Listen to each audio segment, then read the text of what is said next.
Eu cheguei com 23 anos, cheguei em fevereiro de 54. Eu virei brasileira no governo JK em 57. Na verdade é um período de afirmação nacional, isso é que é verdade. O que estava era a ideia de nação, de expandir, ocupar o território e levar o desenvolvimento ao espaço nacional todo. Internalizar o desenvolvimento e construir a nação.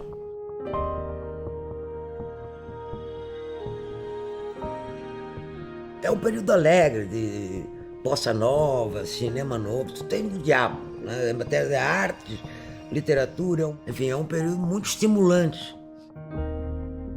E acreditei que o Brasil ia ser uma democracia e uma civilização original dos trópicos. E eu realmente acreditei.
Então, eu quero dizer o seguinte: monetaristas ignorantes são os nossos meninos do Banco Central, os meninos do Banco Central chileno, que são um bando de paspalhos. O da Fazenda, desculpa a ofensa, foi meu aluno, era um esquerdista de marca maior, não há quem ature aquele menino, é uma dificuldade, e por aí vai.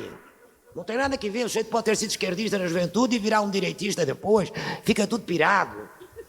Coisa horrível. Senta lá na Fazenda, no Banco Central, pira. Independente de qual é a sua origem ideológica, o problema não é ideológico.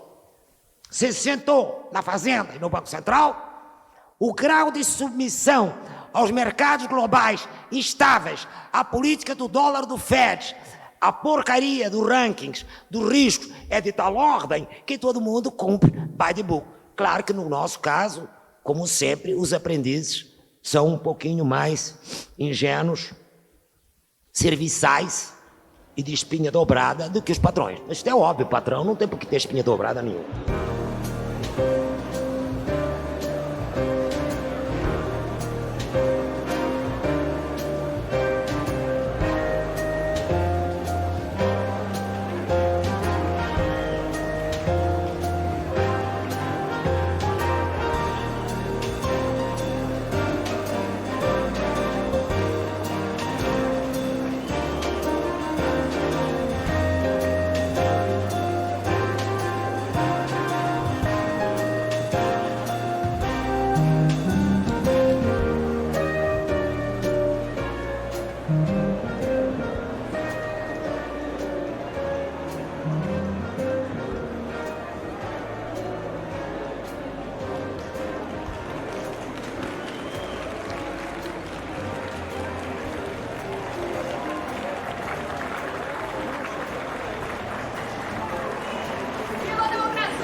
O povo é quem mais ordena.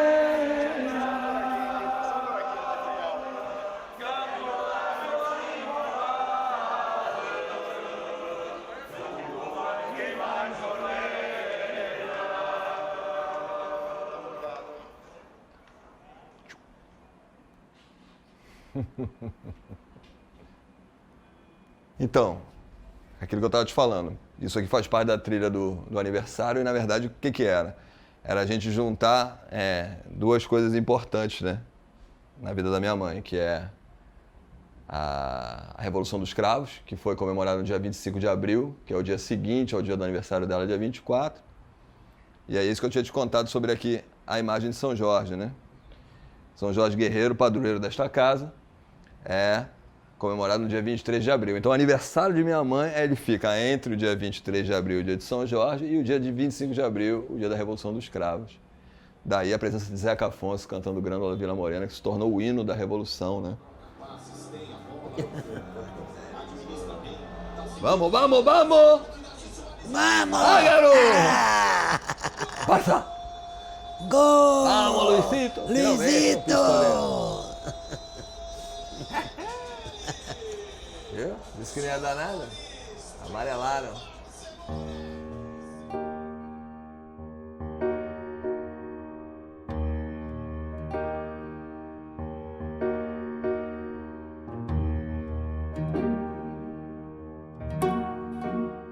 O velho era festivo, era anarquista. Eu ia com ele ao futebol. E ele era Benfica. Nós somos vermelhos desde então.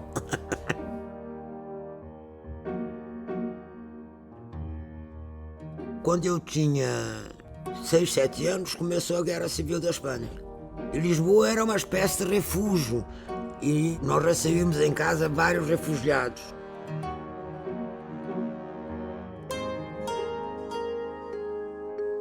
E eu me lembro da mamãe dizer para eu não fazer barulho. E eu pergunto, por que não posso fazer barulho?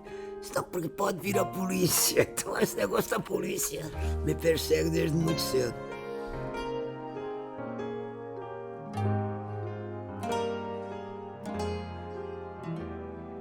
Eu entrei para a Faculdade de Ciências para fazer matemática. Eu casei durante o curso. Então, quando nós terminamos, nós viemos para o Brasil. Eu já estava grávida da minha filha, da Laura. Como eu era recém-vinda e ninguém me conhecia nem nada, o pessoal do Partido Comunista me pediu se eu podia receber os intelectuais na minha casa. Como eu conhecia todos, eu disse que sim, que não havia problema nenhum, podia receber. Mas nunca me meti o bico, caladinho, naquela altura eu usava uma franjinha, era muito discreta. O Moacir Werneck Sodré, que eu conheci também nessa altura, passou anos sem me ver. Ele disse, ué, cadê a franjinha? Eu só não tenho mais há muito tempo. E você é que é aquela moça tranquila que recebia a gente na sua casa. Mas hoje você não é nada tranquila, isso é verdade, agora eu já não sou mais tranquila. Eu fiquei brava no Brasil. Todos nós, particularmente a esquerda, embanana gloriosamente, porque primeiro a esquerda não gosta de ser autoritária, então já tem horror ao autoritarismo. Tem sempre a patologia, a mãe Joana, que tem uma brutal dificuldade para entender que a industrialização, na maioria dos casos, foi ou autoritária ou selvagem. E em nenhum caso, salvo no inglês, foi democrática. E isto é uma praga. Porque as pessoas precisam optar se querem democracia ou se querem industrialização. E como não optam, ficam inventando que as duas juntas vai. Isto é a doutrina liberal. É a doutrina que o mercado e a democracia vão juntos, são inseparáveis. Isto é uma praga. Este meu curso é dado para desfazer isso. Ela chega no Brasil como uma engenheira matemática, formada em Lisboa, e vai trabalhar no INCRA. Mais tarde ela faz um concurso e vai para o BNDES e vai aprender economia. Vai estudar economia onde? Na Universidade do Brasil. Tendo como o principal professor dela o Bulhões, que mais tarde vai ser ministro da Fazenda, né, no governo da ditadura. E ela sempre teve muito respeito pelo Bulhões, que era um cara muito sério no magistério. E então ela assumiu aquela economia, mas assumiu uma economia clássica, embora ela tivesse uma perspectiva crítica da sociedade. Ela teve a felicidade de conviver no Brasil de 54 a 58, 60, que era um Brasil efervescente, por várias razões. Foi o caso do getulismo, vastíssima obra que o Vargas deixou. As pessoas, se quisessem, abriam a janela e viam os prenúncios da industrialização, as reformas trabalhistas sociais, enfim, uma série de sementes que ele plantou. O governo auspicioso do JK, aquela coisa entusiástica do JK, os 50 anos em 5, o avanço da industrialização brasileira, né? Então ela viveu tudo aquilo.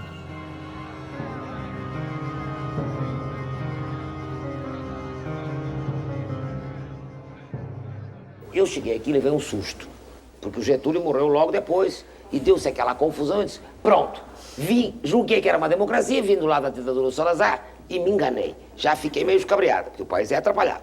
Mas depois, meu irmãozinho, tivemos o Juscelino, lembra? Aí íamos construir Brasília, uma democracia nos trópicos, o desenvolvimento. Eu fui para o BNDES, eu fiz parte do primeiro grupo executivo de máquinas e equipamentos de base desse país. Sabe qual foi o primeiro susto? Eu fui lá para calcular o adicional de imposto de renda para o BNDES. E fiz uma curva de distribuição de renda, um aparelho, e descobri que a distribuição era horrível, mesmo com os dados da Receita. Já levei aquele olho arregalado. E disse para os meus colegas, que ruim que é a distribuição de renda nesse país. Eu era novata. Só piorou daí para cá, meu. Só aumentou o bolo e piorou. Exatamente. Eu já achava horrível. Em 58, tu imagina hoje.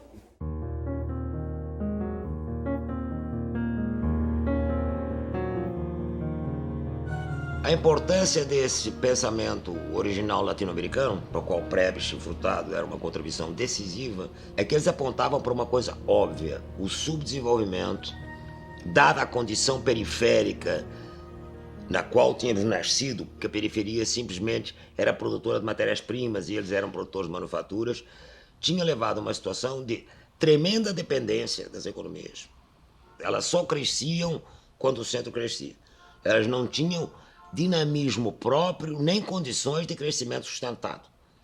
Então, na verdade, o que todos propuseram, Prebisch e Furtado, no pensamento original de 49, porque ambos colaboraram nele, embora fosse o Prebisch que era o diretor da CEPAL, o Furtado estava na equipe. Era basicamente que tinha que se fazer uma industrialização que permitisse, por um lado, tornar endógeno o progresso técnico, distribuir os frutos do progresso técnico para toda a população e não apenas para as elites exportadoras, tá claro, e de alguma maneira gerar internamente tanto a acumulação de capital quanto o emprego.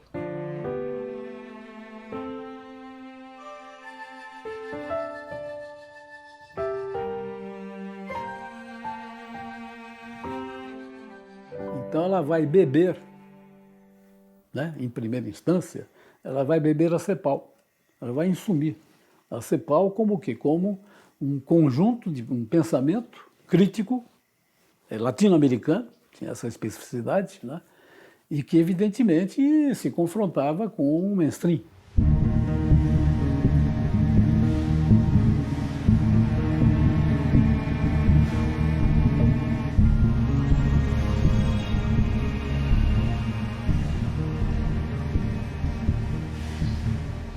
Foi depois do Getúlio que começa, para variar, um processo de sucessão de importações que dá lugar àquilo que eu chamo um ciclo curto da economia. Quer dizer, você tinha uma aceleração do investimento no primeiro estágio que logo esbarrava de novo com a capacidade para importar. Você não tinha bens de capital suficientes para prover a taxa de investimento mais alta. Você atingiu o auge rapidamente e aí começava outra vez a reversão. E, em geral, terminava com uma crise de balanço de pagamentos.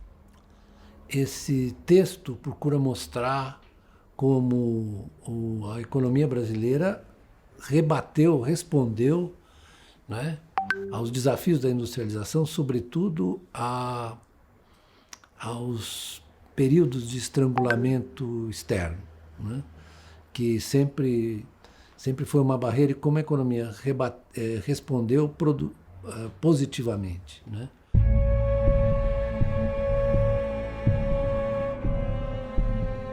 É um texto muito importante porque essa dinâmica, ela teve um auge dos anos final dos 40 para os 50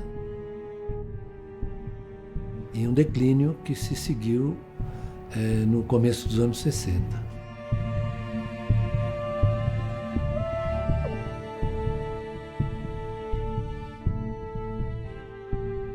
Eu me lembro até hoje quando veio o golpe de 64, o Aníbal Pinto se reuniu conosco. E ele disse, pô, não fica assim, porque aqui na América Latina é um pêndulo. Quando vai muito para a direita, depois volta para a esquerda. Voltou, mas há 21 anos. Durou.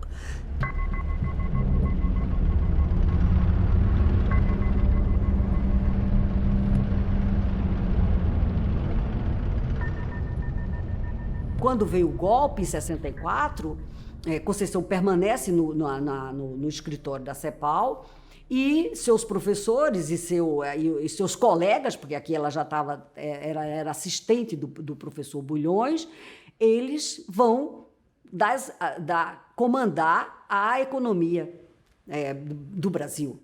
O Goudin, o Bulhões e Roberto Campos como ministro do Planejamento. Eles todos eram professores da casa.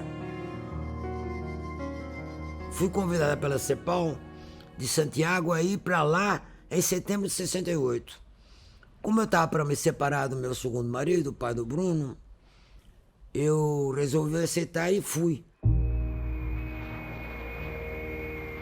Então eu já estava lá no Chile quando foi proclamado o AI-5 e eu pedi licença na universidade, com o que não foi expulso da universidade. Os outros, todos os professores progressistas foram postos para fora. Começar pelo Fernando Henrique Cardoso, que naquela altura era progressista. Eu acho que o Chile foi um divisor de águas na nossa vida.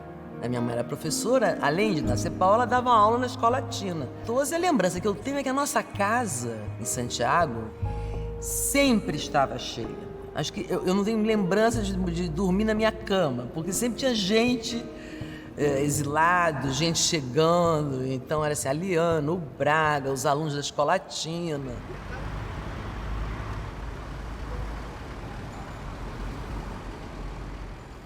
Escola Tina era um programa de mestrado vinculado à Universidade do Chile. Nós tivemos a experiência de avançar, através das aulas da Conceição, numa reflexão teórica importante sobre o desenvolvimento do capitalismo em geral e, em particular, sobre a América Latina e, mais ainda precisamente, sobre o que acontecia no Brasil.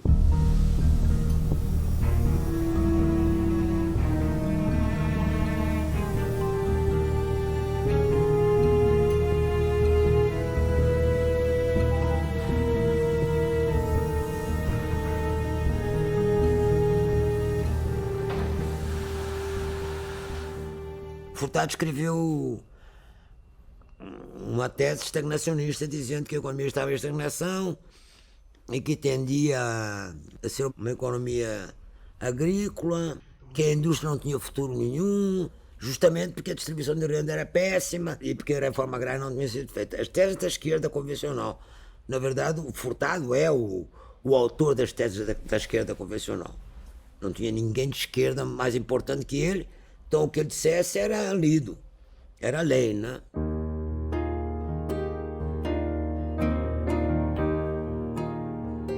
Quando cheguei em Santiago, fiz um seminário com a turma que estava por lá e disse, olha, não vai ter estagnacionismo, não.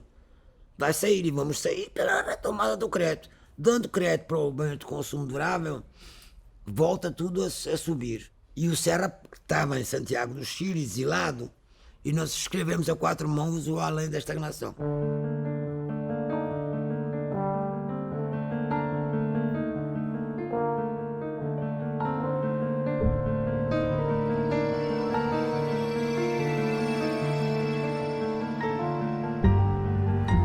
Olha, a dinâmica capitalista é algo que se move entre uma tensão inexorável, por um lado expansão, por outro lado crise. É essa tensão inexorável, inarredável, que se manifesta ao longo da história dos capitalismos, que é uma marca fundamental do desenvolvimento do capital. Portanto, nada de visão estagnacionista e tampouco nada de visão de um crescimento ad infinito que seja estabilizado, que seja livre de problemas e de tensões. Mas é que é muito difícil fazer uma forma relativa linear para uma coisa que é contraditória. Agora, se você não avisa que o desenvolvimentismo não morre com o golpe, não se entende porque que tem construção interrompida. E tem, mas é a outra que tem. Porque você está movendo, nós estamos movendo em 3 planos simultâneos. A coisa mundial que está indo para um lado, a coisa do desenvolvimentismo que está indo, durou 50 anos, e a coisa social, que é interrompida periodicamente com golpes, com pau no lombo, com cadeia para as lideranças, está claro. Esses são os 3 movimentos. É por isso que eu acho que tem problema com a análise de conjuntura. A análise de conjuntura é isso. Você tem os cortes estruturais, tem a explicação de longa duração. Mas você tem uma conjuntura que se move, que é contraditória. Se você não põe nessa conjuntura contraditória os 3 planos, quer dizer, o plano internacional, o plano do desenvolvimentismo, o desenvolvimento das forças produtivas, como se dizia, técnico, e não põe o plano social, não se entende nada. As pessoas fazem uma coisa chapada e ficam dizendo que vai acabar, que o capitalismo já terminou, que o Brasil não vai a lugar nenhum, que está estagnando, está claro ou não? Quer dizer, o trabalho dela ali na estagnação é um trabalho que critica o pensamento da esquerda, que achava que a ditadura levaria o Brasil para o estagnacionismo. Não, ela fala, o Brasil vai crescer, o Brasil está crescendo, e vai vir um ciclo fortíssimo de expansão, como teve ali. O problema não é esse, é que esse padrão de crescimento é excludente. É um padrão baseado em consumo durável, pressupõe uma concentração de renda, a ditadura aprofunda esse processo, mas é uma leitura muito mais inteligente, mostra a complexidade do Brasil contemporâneo, e que eu acho que esse pensamento instigante, criativo, originário, ela é absolutamente incompatível com a ortodoxia, a Conceição, com as amarras, né? Ela não é uma pessoa dentro da caixinha, ela é fora da caixinha. Ela pensa com liberdade, ela agride dogmas, ela confronta as ideias, então ela está sempre provocando uma reflexão para aprofundar o processo de construção.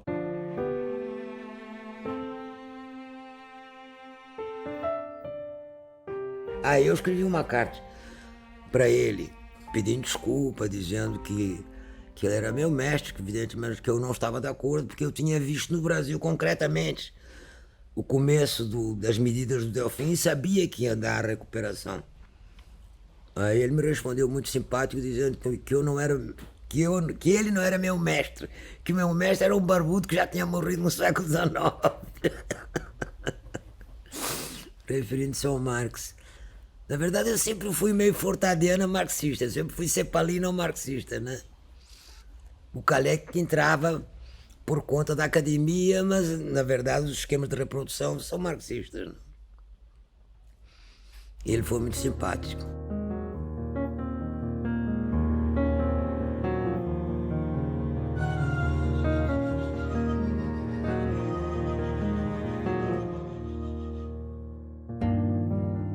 Mestre só dá para chamar o Furtado, porque é um mestre intelectual. Mas meu mestre mesmo foi Aníbal Pinto, que é a quem eu dedico uma das teses, não me lembro qual.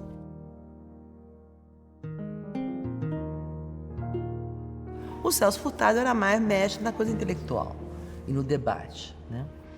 Mas o Aníbal Pinto não, ela tinha uma relação assim, e aí não era de igual para igual, não. Ela tinha um respeito filial, assim, ela se aconchegava, ela tinha uma relação quase filial com o Aníbal Pinto. E o Aníbal Pinto sempre chamava Chiquita, não... A ti não te pegam porque eres mulher, ele falava assim pra ela, não batem em você porque você é mulher, você é... Otávio. E o Aníbal Pinto a protegeu, bancou, porque chegar na CEPAL em Santiago também, naquele estilo dela, não foi fácil. Depois dessa época lá no Chile, convivendo com o ministro da Economia, esse pessoal todo, ela veio para a Unicamp, veio ser professora aqui na Unicamp. A coisa que eu tenho com ela é uma coisa que não está no economista, não está na economista, está na pessoa, a Ceiça. É isso que é fundamental, porque ela é uma pessoa sensacional. Porque, como economista, ela tem aquela visão ampla, ela está sempre em cima do cume, tendo aquela visão ampla. Ela junta as pequenas coisas, mas depois dá sempre aquela grande fechada geral, né? Ela pega aquele plano, né? Vai para 18 milímetros, né? Que dá aquela 360 assim. Isto é a conceito economista, mas eu quero ressaltar é a pessoa. Tanto que eu estava relembrando agora o dia 18 de setembro de 1973. Agora eu fico emocionado, porque eu e ela sentamos no para-choque de um automóvel e começamos a chorar com golpe no Chile.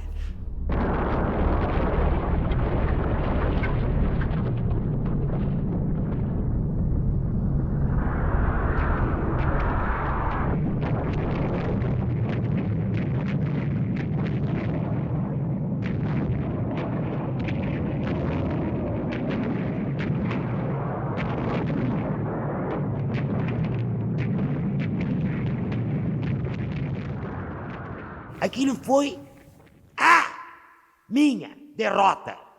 A minha derrota. Que era socialismo, democrata, com todo o projeto. Deu no que deu. Uai, não foi apenas o Jango que foi a minha derrota, que era bem confuso.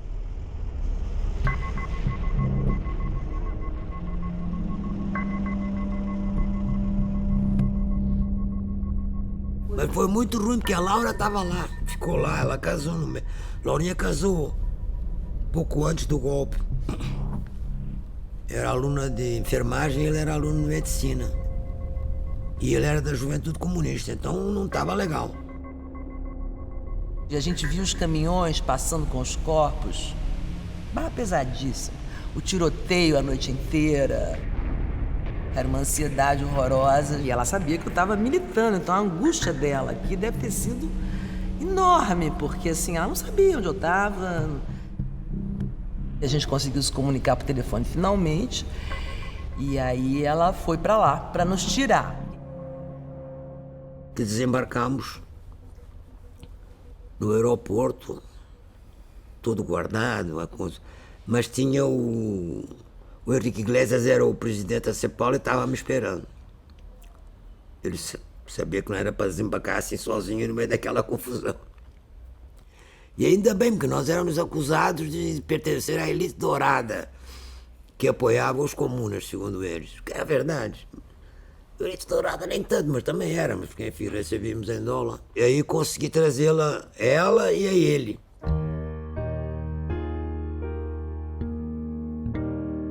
Quando eu voltei, dava aula aqui de graduação, dava de pós-graduação em Campinas e fazia pesquisa na FINEP. Na verdade, quem permitiu que se reunisse uma porção de pessoas que eram todas progressistas foi o reitor, Zeferino Vaz, que tinha sido reitor de Brasília e foi para Campinas fundar a Universidade de Campinas. E aí chamou o João Manuel, chamou o Beluso, o pessoal que tinha estado no escritório CEPAL Ben 10, Wilson Cano, Fernando Figueiredo, etc. E o pessoal que tinha estado na Escolatina. E aí o que o reitor disse é o seguinte, que já que ele tinha extinguido aquela universidade, que esta universidade agora, ele ia tocar violino com a mão esquerda, mas pondo o violino à direita. E foi o que ele fez. Está sendo dada a nós uma oportunidade de ouro, porque estão deixando a gente estruturar, instalar um curso de economia crítico. E nós sabemos muito bem o significado disso. Por quê? que eu fiz economia. E eu sei o que é um curso de economia, onde 95% do conteúdo é um curso totalmente acrítico, né? Onde política e história são coisas colocadas de lado, porque não tem grande importância. A gente quer dar um curso de formação macroeconômica, né, com espírito crítico e que pretenda reexaminar o que é o capitalismo para que nós possamos entender que nós temos que ser humildes.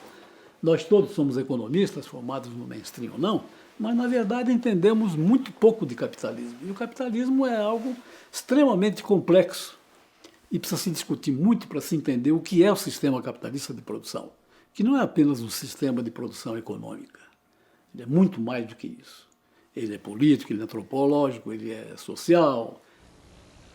E para que fique claro, particularmente como resposta a esta brilhante visão universalista de que nasceu aqui o capitalismo, estes são os seus mecanismos gerais, ele universalizará. Ele levará a missão civilizatória. Ele levou a mercadoria. Ele universalizou a mercadoria e o dinheiro. Isto é indiscutível. Ele universalizou o conceito de mercado. Mercado mundial. Todo mundo olha para o mercado mundial. Todas as massas mais desprotegidas, nas condições que sejam, estão incorporadas ao mercado. E aí o capitalismo não é homogeneizante. Ele é universalizante na mercadoria, mas ele não é homogeneizante das condições de vida, das condições de técnica, das condições do desenvolvimento das forças produtivas. O que distingue muito as pessoas que passam na instituição universitária, numa escola de pensamento, né? Não é só se você é brilhante, se você escreve coisas interessantes, isso é importante, é um requisito fundamental, mas é também a tua capacidade de formar pessoas. E aí eu acho que a Conceição tem esse mérito, ela formou muita gente. Para nós todos na graduação, era um evento quando a Maria da Conceição Tavares vinha dar algum tipo de palestra para a graduação. Quando ela chegava, os alunos todos corriam atrás, ela saía, todo mundo ia junto, que ela nos inspirava pela paixão com a qual ela discutia os objetos que ela... E também, exatamente por essa vinculação entre economia, política e sociedade. Eu até comecei na matemática e na filosofia, nos meus bons tempos. Fui prêmio Descartes aos 16 anos, estudei meu Kant aos 17, e aí aos 18 quase fui em cana, porque estava fazendo seminário de Platão em Portugal, que é uma coisa absolutamente maluca, mas posso garantir que não era bem visto.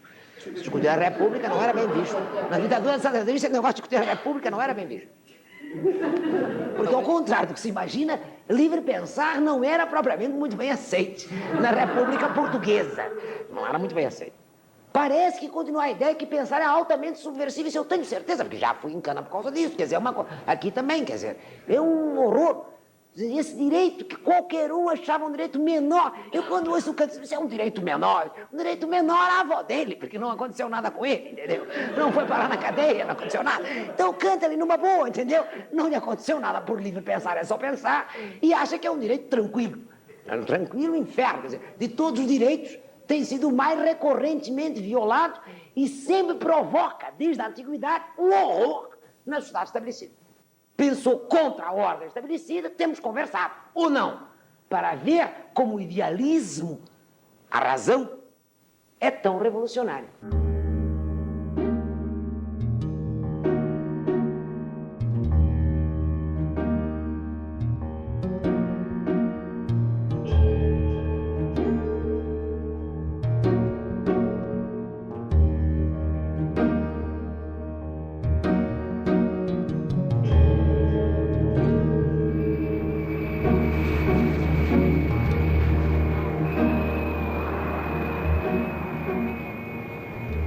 Foi janeiro de 75, quando a coisa endureceu. Eu levei ela ao aeroporto. Ela tinha que ir ao Chile para resolver o negócio da CEPAL. Aí eu só vejo, quando ela está entrando, eu só vejo dois caras assim, se aproximando. Ela passa a polícia do passaporte, lá dentro eu vejo dois caras encostando nela, pegando ela pelo braço e levando. Aí enfiaram ela no capuz, enfiaram ela num carro e ela foi para uma prisão do exército, né? E aí a barra pesou, né? Porque essas alturas do campeonato, os generais que tinham autonomia nos seus territórios, né? Era o que acontecia, era a ultradireita aqui no Rio de Janeiro. Quando abriam para tirar o capuz para olhar fotos e vídeos, eles tinham todas fotos de dentro da nossa casa, com os brasileiros, sabia quem é esse, quem é aquele, né? Bom, isso foi o quê, gente? Isso foi quase uma semana que ela ficou desaparecida. Pai do Bruno, quer dizer, o segundo marido dela, brasileiro, conhecia, era amigo da mulher do Mário Henrique Simonsen. Foi lá falar, pediu pro Mário Henrique, que era ministro do Geisel, falou, olha, prenderam a professora Maria da Conceição e tal. E o Geisel ficou puto. Que foi o Geisel e disse, prenderam a minha colega, que é maluca, de esquerda e tal, mas não faz nada disso, não é um perigo, é um vexame. Todo mundo já está nas universidades mundiais correndo abaixo assinado. Foi um horror. Rendeu uma certa psicanálise, porque eu fiquei com medo de ser professora. Esse é o único medo que me sobrou, os lives.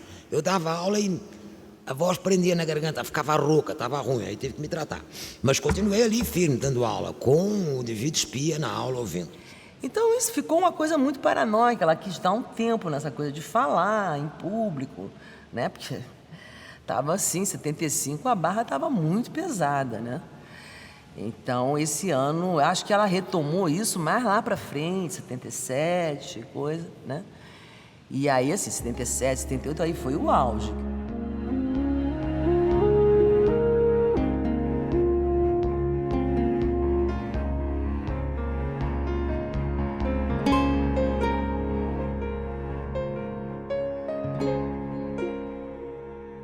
Foi trabalhando na tese de professora titular dela lá na UFRJ, e ela estava trancada na casa do Luciano Coutinho, ali no Pacaembu, ficava ela, o Luciano, eu e o Beluso, fechando o texto, e eu ajudava e tal.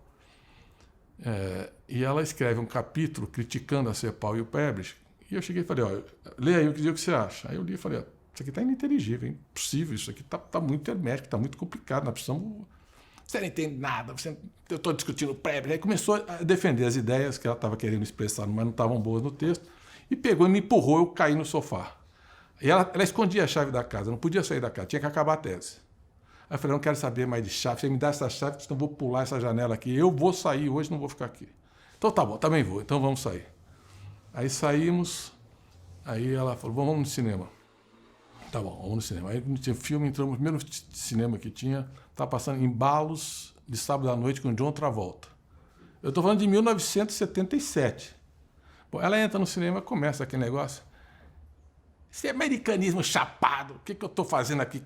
O que você me trouxe aqui? O pessoal, psh, o cacete que eu quero saber. O que eu estou fazendo nesse cinema? Eu devia estar terminando minha tese. Esse filme é uma estupidez, eu não vou ficar nesse... Fez uma esculhambação tão grande, eu falei, vamos embora, vamos para o bar. Aí nós fomos para um bar aqui na Avenida Henrique Schalme, que era um bar que reunia a esquerda naquela época. Nós estávamos começando a pensar a campanha de 78. E eu estava, junto com o Lula, Dom Paulo Evaristo Arce, na campanha Fernando Henrique Cardoso. Era Fernando Henrique Cardoso e Montoro na sublegenda do PMDB. O Fernando Henrique tinha uma plataforma democrática mais avançada. Então, apesar de nós estarmos num campo crítico ao PMDB, ainda não tinha nascido o PT, nós, nesse bar, Quincas Borba, chamava o bar. Aí ela estava uma turma assim conversando, as pessoas sabiam, a esquerda sabia a intelectualidade de quem era a Conceição, mas ninguém tinha visto ela em São Paulo, ela nunca tinha aparecido na televisão. Não tinha, naquela época, estamos falando da ditadura. Aí ela começa uma conversa e o pessoal, não, porque o socialismo... Aí, socialismo? Vocês, essa esquerda festiva, vocês não conseguem nem distribuir leite nessa cidade, vai faltar jornal, vocês não têm ideia, porque o Chile, porque isso, porque aí começou a esculhambar todo mundo na mesa. Aí tinha um amigo meu, vira e fala assim, de onde veio essa marciana? De onde você trouxe essa mulher de Marte? Eu falei, a Maria da Conceição Tavares. Tal. E ela deu uma bronca, aí começou a falar de economia. Eu falei, vocês não vão terminar a tese.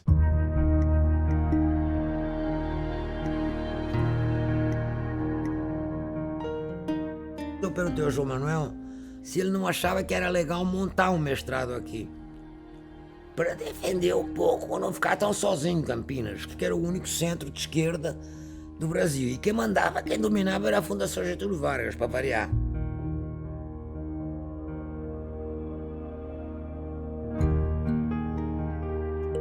Conceição foi capaz de reunir os economistas, que ela soube chamar para integrar o corpo docente, com outros professores egressos da COP, e assim fundar o Instituto de Economia Industrial da UFRJ, com a ajuda do Pelúcio, que era o presidente da FINEP.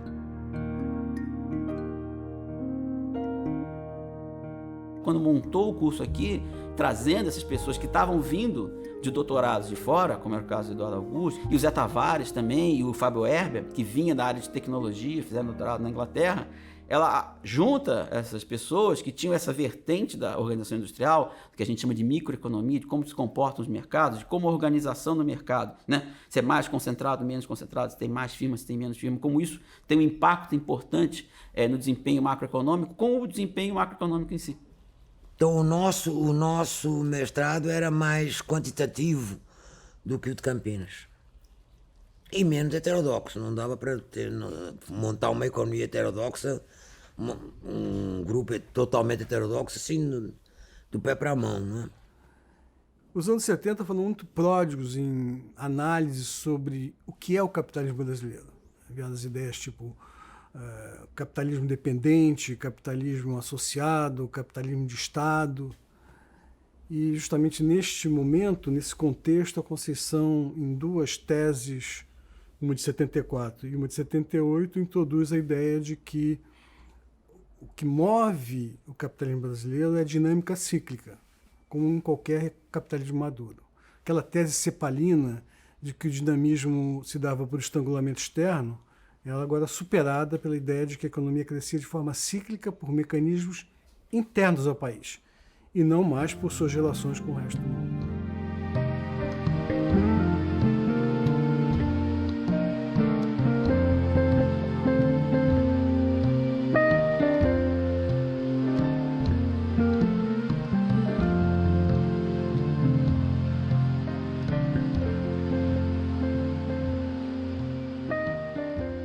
Há momentos da produção teórica de Conceição Tavares, no livro chamado Acumulação de Capital, que foi a livre docência dela, em que ela chama atenção para a natureza dos ciclos curtos na economia brasileira.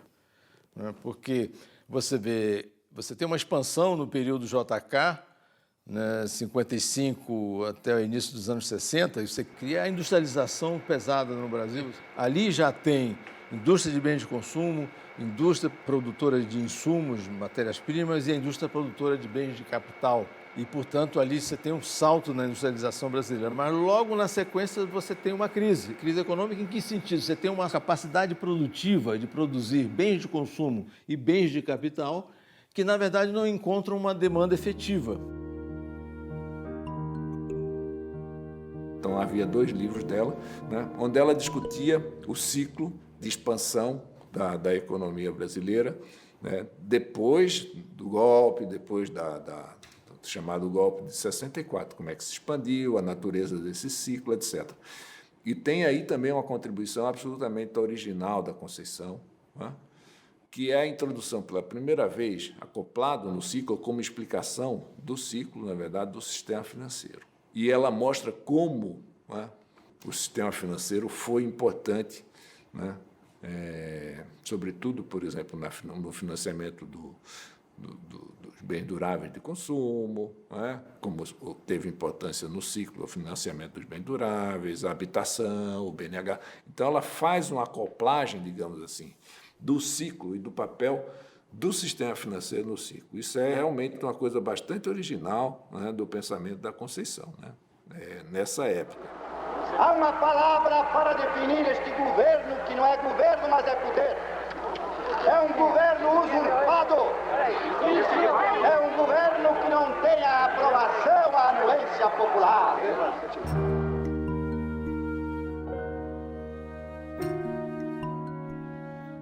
Outro momento importante foi a entrada da minha mãe na, digamos, política, estrito senso, e um pouco a vinculação com o grupo, e que foi através dos economistas. A minha mãe sempre entrou nessas coisas por uma coisa assim técnica. Vamos fazer o programa do PMDB Mudança e Esperança. Ela tinha uma admiração pelo Ulisses Guimarães enorme. E ela, assim, participou intensamente desse programa e coordenou grupo, e, enfim, ela liderava um bando de economistas lá, jovens, os ex-alunos que participaram e tal. Nós produzimos dois documentos do PMDB, o Constituinte com Anistia, que é de 76, né? E o Esperança e Mudança, que é de 1980. Nós começamos a capturar a colaboração de muita gente, né? De especialistas em energia, por exemplo, ou de gente especializada em políticas sociais. Nós, na verdade, reunimos as opiniões, mas a redação estava concentrada em algumas pessoas, né? O Luciano, principalmente, né? O Luciano, o João Manuel, a Conceição e eu. Eu ia a São Paulo todo fim de semana para me encontrar com o Ulisses e escrevemos os documentos todos. O Ulisses ficou um pouco acerapantado com o meu estilo, mas eu tranquilizei o doutor Ulisses, é o seguinte, não vou falar, o que o senhor falar eu vou estar de acordo, se eu não estiver de acordo, eu abano com a cabeça que não estou de acordo e depois eu falo com o senhor. E realmente eu nunca compliquei a vida do velho. Mas ele era ótimo, porque ele falava pouco, ouvia muito e em geral mediava, porque sempre tinha uma banda mais à esquerda e uma mais do centro, né? Naquela altura o PMDB era centro e esquerda, mas não tinha direita. Depois virou essa choldra que está aí, que só tem centrão e direita. Que coisa horrorosa, hein? Realmente que triste destino, Partido da Democracia.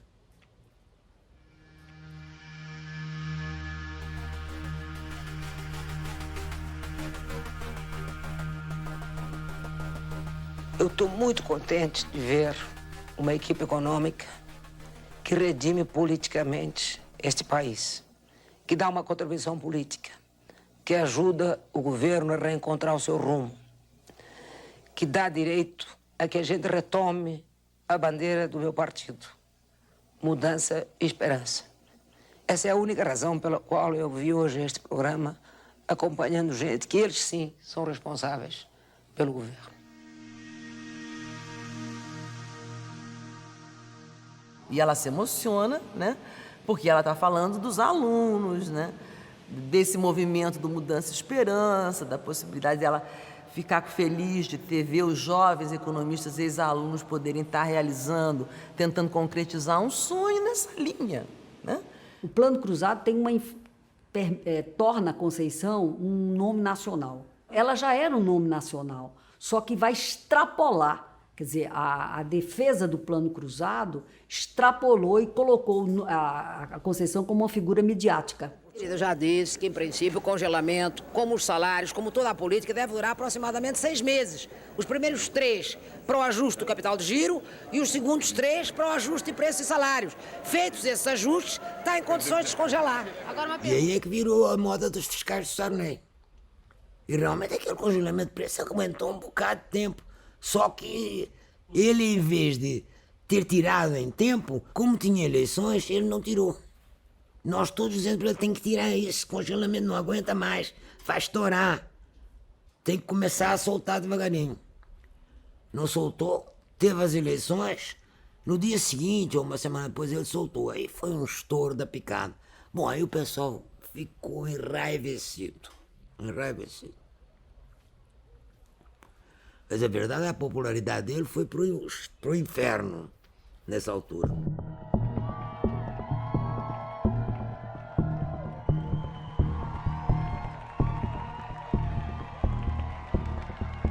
Em 89, Conceição heroicamente resistiu e votou no Ulisses. A Conceição a Conceição é extremamente leal até hoje. Então, ela ficou na campanha do Ulisses. O Ulisses foi traído de norte a sul do Brasil pelo PMDB, mas a Conceição se manteve firme lá. Aí, desse momento, o próprio PMDB já está começando a ficar estilhaçada, a esquerda já tinha se retirado uma parte de dentro do PMDB, já tinha se fundado o PSDB, naquele momento o PSDB ainda era um pouco progressista, né? 4%, o homem que tinha sido o rei das diretas, o presidente da Constituinte, o cidadão acima de toda a suspeita, enfim, era um homem ilustre.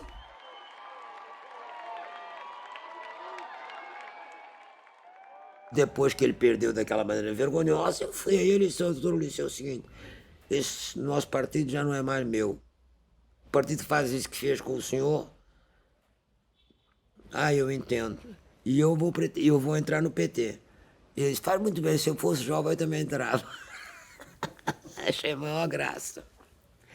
Não sei quanto tempo vai dar para regenerar o Estado Nacional Democrático, mas considero que enquanto não regenerar, não teremos força política para enfrentar a questão central da esquerda, que é igualdade versus eficiência. A partir de 80, com a crise da dívida externa aqui, eu comecei a estudar economia política internacional. Por que sobre a economia internacional? Porque agora, na verdade, os destinos do mundo mudaram muito a partir de 80. Muito. Foram anos de transição para um lugar ruim, que é tal da globalização, desregulação, neoliberalismo, que deu uma série de instabilidade mundial, que é uma crise atrás da outra.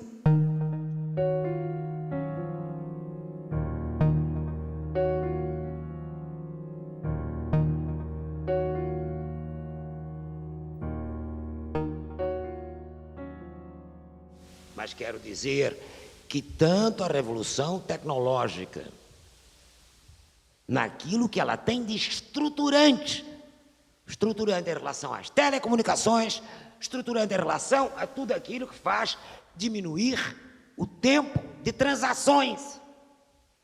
Isto foi conduzido pela potência americana.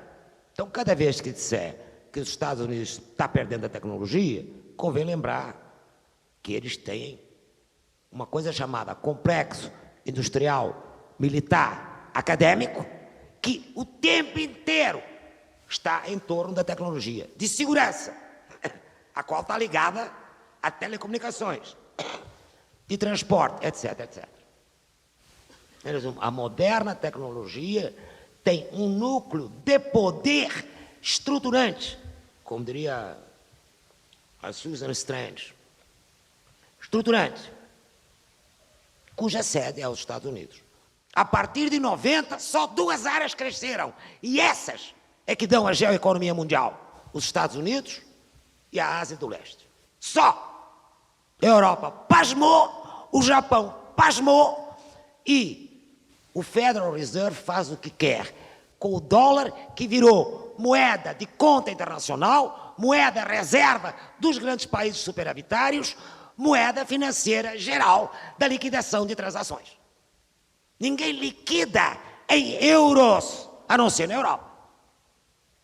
Ninguém liquida em ienes, a não ser em Tóquio.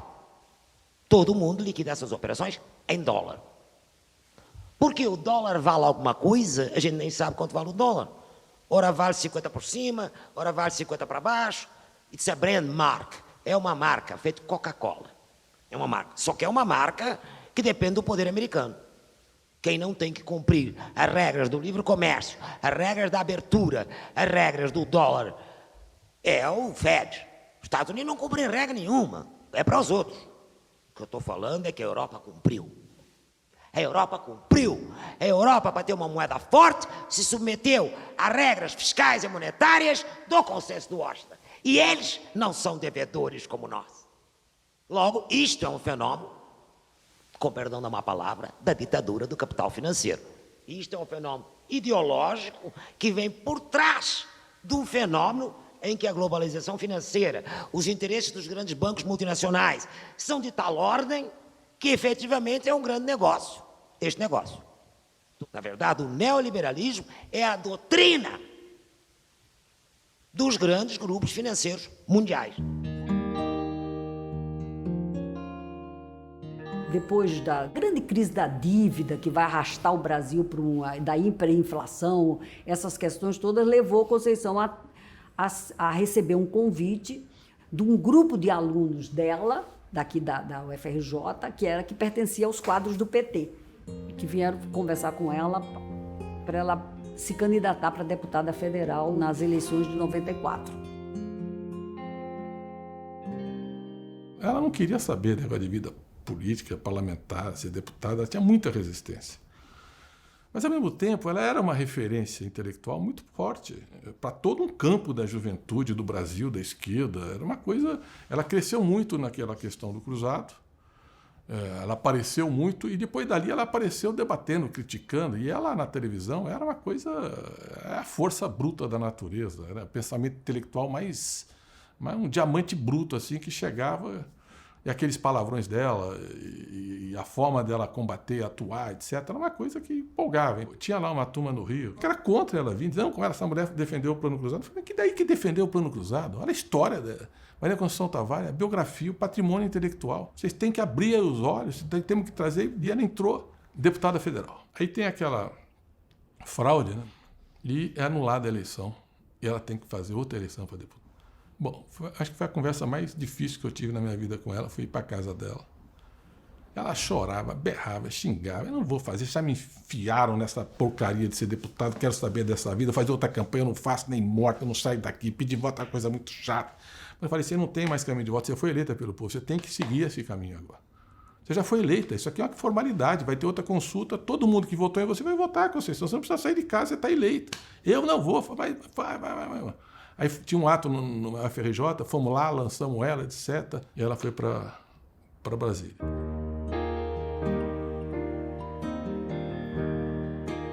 A minha experiência como deputada foi meio dramática, porque foi durante o governo Fernando Henrique.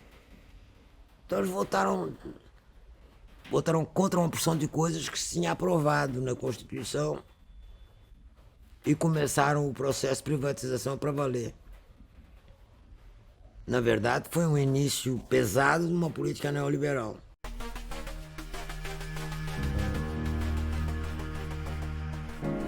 Ela foi uma das vozes mais poderosas da Câmara dos Deputados, não propriamente como parlamentar, ela não era um parlamentar de escrever projeto, ela era uma pensadora crítica, uma intelectual de esquerda, fazendo o enfrentamento.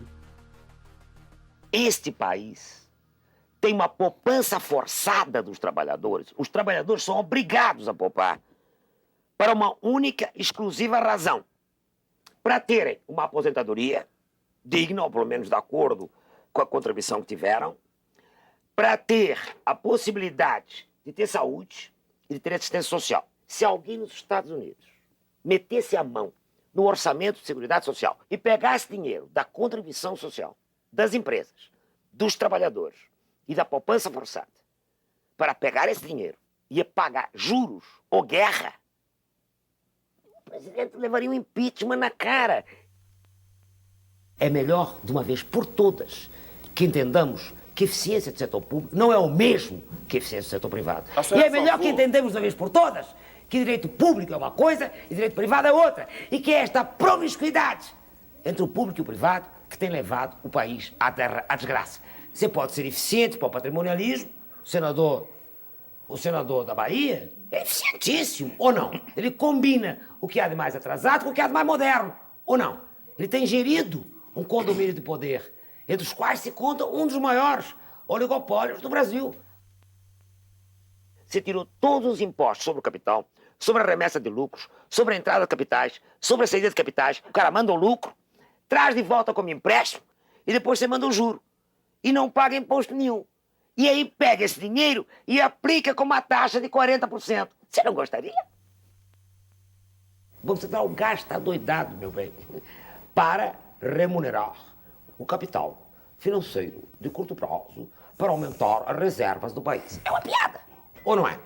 Claro. Se não fosse uma tragédia, era uma piada. Só que é uma tragédia. O nosso Banco Central é independentíssimo, meu bem. Faz o que lhe dá na telha. Na telha. Endivida o tesouro sem pedir licença ao Congresso. O nosso Banco Central é totalmente irresponsável. O que precisa não é que ele seja independente, é que ele responda politicamente ao Congresso e publicamente através do Conselho Monetário. Meu irmão, não há nenhum sistema do mundo que tenha bancos múltiplos e, ao mesmo tempo, uma ciranda financeira. Isso não existe. Isso já foi criticado por todo mundo, por Dr. Bulhões, falecido, autor, teórico do Banco Central, ex-ministro, respeitado por todos eles. Sabe o que eu digo? É que os mestres parece que nasceram para ser humilhados pelos alunos. Cada vez que eu encontro um deles, eu fico pensando. Eles são muito bem educados. Eu sou um velho amigo, todo mundo me conhece. Eles sabem que é pelo bem do Brasil. Deputado, eu sempre pergunto, vocês ficam danados comigo? Você bate muito duro. Mas a gente sabe que é pelo bem do país. Eu não estou aqui batendo duro por encomenda de ninguém, gente. Tá claro? Estou batendo duro para ver se acorda. Isso também, do meu ponto de vista, a opinião pública acorda. Mas a opinião pública está exausta. Lembra, amigo? As diretas, lembra quantos anos de espasmo? Quantas vezes a massa desse país já foi às ruas, minhas pessoas? Quantas vezes? Quanta coragem mais vocês querem que esse povo tenha?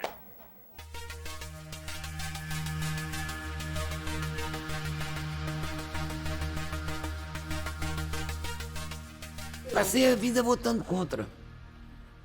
Passei todo o mandato votando contra. Nunca votei a favor da maioria. Foi sempre sistematicamente derrotado. Então era meio cansativo, viu? Era meio cansativo. Eu vim para este país e amo este país. E desde que me formei em economia, que tenho lutado na minha profissão, vocês são testemunhas. Não minto, faço o possível. Sou apaixonada, sou. Eu sou uma reformista convicta, continuo onde sempre estive. Esses meus queridos amigos, que lutaram comigo no movimento de economistas, dizer hoje o contrário do que disseram é uma das maiores dores da minha vida. E é isto, é dor, mas também é raiva e, portanto, energia para lutar por aquilo que o velho Bob e todos os jovens, este menino que está aqui, caladinho, quase não falou, e muitos ainda acreditam. Você, se não se preocupa com a justiça social, com quem paga a conta, você não é um economista sério. Você é um tecnocrata. Mas não era propriamente o ambiente dela. Ela é uma mulher sensível demais para viver naquele ambiente tão duro. Apesar daquela dureza dela, né, aquela combatividade, eu acho que ela não esgotou ali ela não quis depois continuar.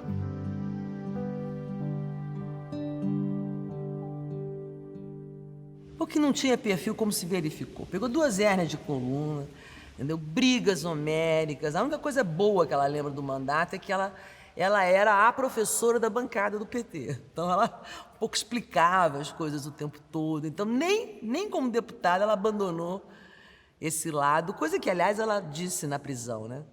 O que você é? Eu sou uma professora. Se eu não acreditasse com a cabeça, com o coração e com a barriga nisto que eu estou dizendo, eu não vinha aos 72 anos a Porto Alegre para me estafar falando para um auditório destes. Eu acredito no que estou falando e acredito por experiência de décadas de luta, por ter visto derrota atrás de derrota, por desvios e por impossibilidades. Temos efetivamente uma cultura, temos uma capacidade de negociação. Brigamos que nem cães, mas depois vamos à festa. Brigamos que nem cães, mas depois vamos todos juntos. Isto é muito nosso. Não tem essa coisa de que não falo mais com fulano, o que é péssimo. Tá claro? Ou seja, a ideia da tolerância, da aceitação ao direito da discrepância, de que se discute e se ganha democraticamente, e que uma vez ganho, vamos todos juntos. Isto é uma ideia que está avançando. Isto é um avanço democrático desta sociedade. Posso dizer a vocês que não sou sábia, sou apenas como vocês, apenas mais velha, uma espécie de militante que não parará de marchar até a hora de morrer. Só estou recomendando isso a vocês. Vocês marchem até morrer!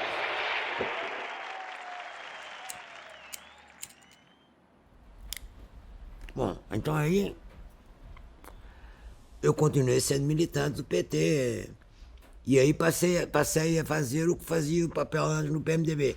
Ia para São Paulo para a reunião do Instituto da Cidadania com os economistas para fazermos discussão de economia. Então ela participou de mais uma vez, intensamente, daquilo que ela já considerava naquele momento como a grande esperança desse país, que passava pelo Partido dos Trabalhadores, né? A minha mãe queria estar do lado da mudança e da esperança. No momento foi Ulisses, nesse momento era o Lula.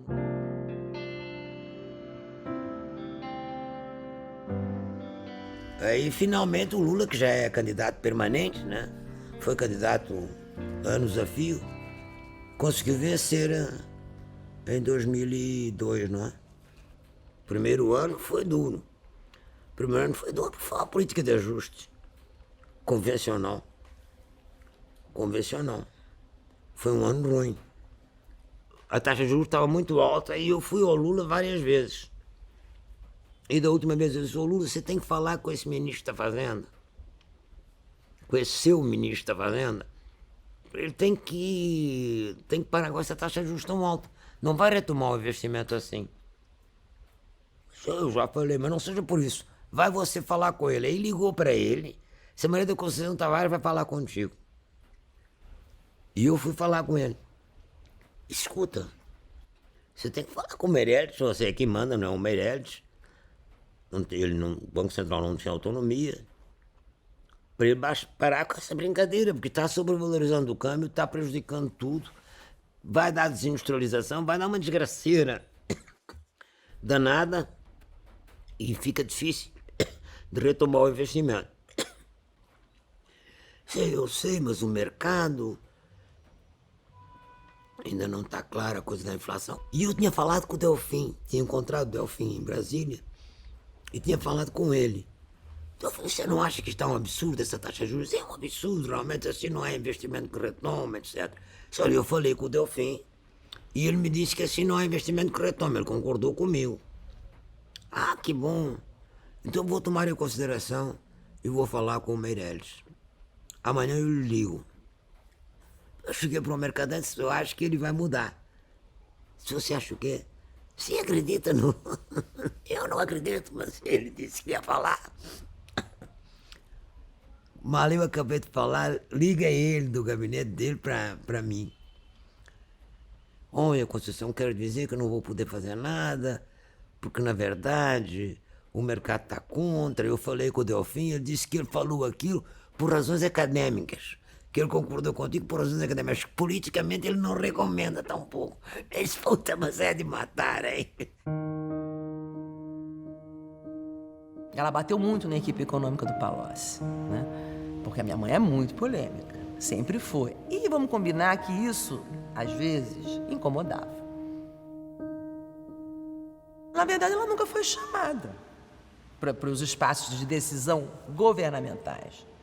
Então, ela participava dos espaços do partido. Foi feito no governo Lula e no governo Dilma, em matéria de incorporação social, foi muito grande. Não dá para negar que só um fanático e um lunático é que é capaz de negar o que foi feito em matéria de recuperação e de diminuição da desigualdade, né?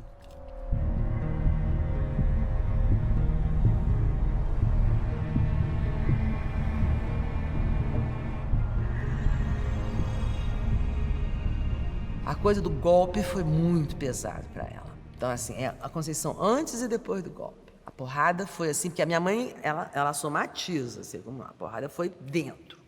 Minha filha não acredita, mas tiraram a Dilma? Mas como assim tiraram a Dilma? Como? O impeachment da Dilma adoeceu minha mãe. Assim, um negócio assim que ela...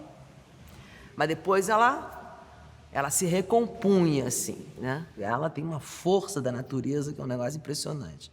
Porque aí eu acho que vem a força telúrica lá da avó, da minha avó, da mãe dela, daqueles heranças lá de Portugal. Continuo querendo uma democracia multirracial nos trópicos, que era a tese do Darcy Ribeiro. Isso era o que eu realmente queria ver, uma democracia multirracial nos trópicos. Mas, por enquanto, não tem. Ao contrário, está ameaçada, né?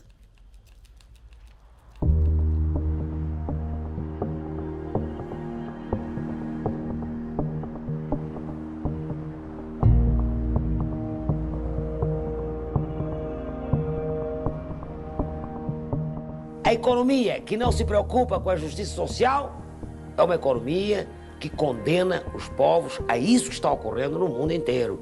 Uma brutal concentração de renda e de riqueza, um desemprego e a miséria. E isso está acontecendo até no norte, não é só no Brasil, não. É no norte também, nos Estados Unidos, na França, na Alemanha. Isto, para mim, não é economia. Isso é coisa, honradamente, quase que digo, do demo. Isso é coisa de tecnocrata alucinado que acha que está tudo ok. E não está nada ok. Eu pertenço à esquerda tradicional. Eu me preocupo desde que nasci, praticamente, porque minha mãe e meu pai também se preocupavam com a justiça social. Uma economia que diz que precisa primeiro estabilizar, depois crescer, depois distribuir, é uma falácia. E tem sido uma falácia. Nem estabiliza, cresce aos solavancos e não distribui. E esta é a história da economia brasileira, desde o pós-guerra.